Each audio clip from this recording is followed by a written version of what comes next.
మన ఊరు live updates స్వాగతం. విజయనగరం బాధ్యతగల ప్రతిపక్ష పార్టీలో ఉంటూ ప్రజల తరపున ప్రశ్నించే హక్కు మన అందరిదీనని శాసనసభ మాజీ ఉపసభాపతి కోలగట్ల వీరభద్రస్వామిగారు అన్నారు. ఆయన నివాసంలో నిర్వహించిన పాత్రికేయుల సమావేశంలో ఆయన మాట్లాడారు.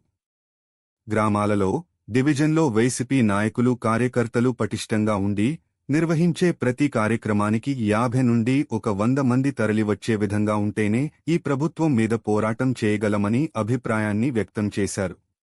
రాష్ట్ర ప్రజలను ఏ విధంగా చిత్రీకరించారో మనం ప్రత్యక్షంగా చూస్తున్నాం.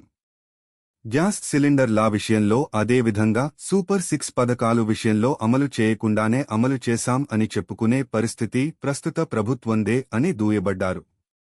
ఎన్నికల ముందు ఇచ్చిన హామీలను పూర్తిస్థాయిలో అమలు చేసిన వ్యక్తి మాజీ ముఖ్యమంత్రి జగన్మోహన్ రెడ్డినని అన్నారు. ఉత్సాహమైన మాటలతో ప్రజలతో మమేకమై ఉండాలని హితవు పలికారు. పదవికి మనం అందం తెచ్చే విధంగా మన ప్రవర్తన, పరిపాలన ఉండాలని సూచించారు. నాతో పాటు అనేక సంవత్సరాలుగా ప్రయాణం చేస్తున్న మీరు కూడా అదే విధంగా నడుచుకోవాలని కోరారు.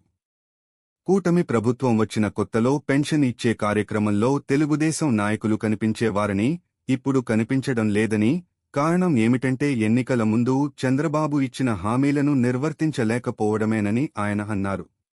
ప్రజా సమస్యలపై పోరాటం చేసేలా పార్టీ కార్యకర్తలు ప్రజల్లోకి బలంగా తీసుకువెళ్లేలా అందరూ కృషి చేయాలని పిలుపునిస్తూ ప్రజల తరపున నిలబడి ప్రభుత్వాన్ని నిలదీయవలసిన అవసరం ఎంతైనా ఉందని దాని కొరకు కమిటీలను ఏర్పాటు చేస్తున్నట్లు వెల్లడించారు.